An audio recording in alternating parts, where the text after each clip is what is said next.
साल पहले जमीन बिल्कुल खामोश थी। ना कोई बोलता, ना कोई चलता। पहाड़ ऊंचे थे, समंदर बेकाबू, आसमान साफ और हवा में सिर्फ खुदा की कुदरत की खुशबू थी।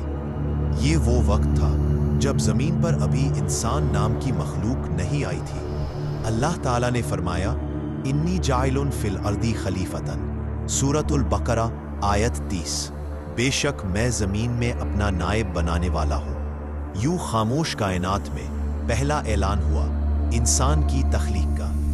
फरिश्तों ने सुना तो हैरान रह गए। उन्होंने अर्ज की, क्या तू ऐसे को पैदा करेगा जो जमीन में फसाद करेगा? अल्लाह ने फरमाया, मैं जानता हूं जो तुम नहीं जानते। फिर हुक्म हुआ, जमीन की मुख्तलिफ मट्टियों से ले आओ, नरम भी, सख्त भी, सुर्ख, सफेद और सियाह भी। फरिश्ते जमीन के मुख्तलिफ हिस्सों से मट्टी लाए। यूं इंसान का जिस्म वजूद में आया, रंगों और तबाए का इम्तिजाज। हवा थमी हुई थी, मट्टी में सुकून। ये वो लम्हा था जब दुनिया पहली सांस के इंतजार में थी।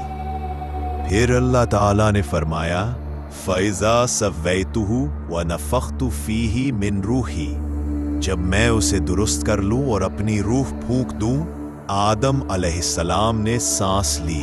ये इंसान की पहली सांस थी। जमीन की खामोशी टूट गई। फरिश्ते हैरत से देखते रहे कि मिट्टी अब बोल सकती है, देख सकती है, सुन सकती है। इंसान की आंखों में रोशनी थी, मगर चेहरे पर आजिज़ी। फिर अल्लाह ताला ने फरमाया, फसजदू इल्ला इब्लीस। सब ने सजदा किया सिवाय इब्लीस के।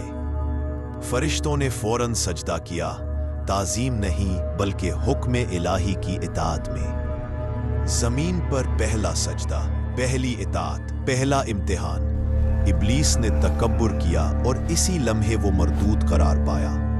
यही वो दिन था जब खैर और शर का सफर शुरू हुआ। आदम अलैहिस्सलाम वो देखते हैं कि सब कुछ उनके हुक्म से नहीं बल्कि खालिक हकीकी के हुक्म से चल रहा है। वअल्लम आदम अल अस्माअ कुल्लहा। अल्लाह ने आदम को तमाम नाम सिखाए। फरिश्तों ने कहा, सुब्हानका ला इल्म लना इल्ला मा अल्लमतना। यानी हम कुछ नहीं जानते सिवाय इसके जो तूने सिखाया। यूं इंसान को शऊर का ताज मिला। जमीन ने पहली बार इंसान को देखा, एक मखलूक जो सजदा करने वाली भी थी और आजमाइश में पड़ने वाली भी। आदम अलैहिस्सलाम को जन्नत में मकान दिया गया, मगर साथ एक हुक्म भी, उस दरख्त के करीब ना जाना। ये आजमाइश थी जिससे इंसान की कहानी आगे बढ़ेगी। यही है दास्तान अज़ल, आगाज़ इंसानियत, आवाज़ शऊर। ये सफर अब रुकेगा नहीं, क्योंकि कहानी अभी बाकी है।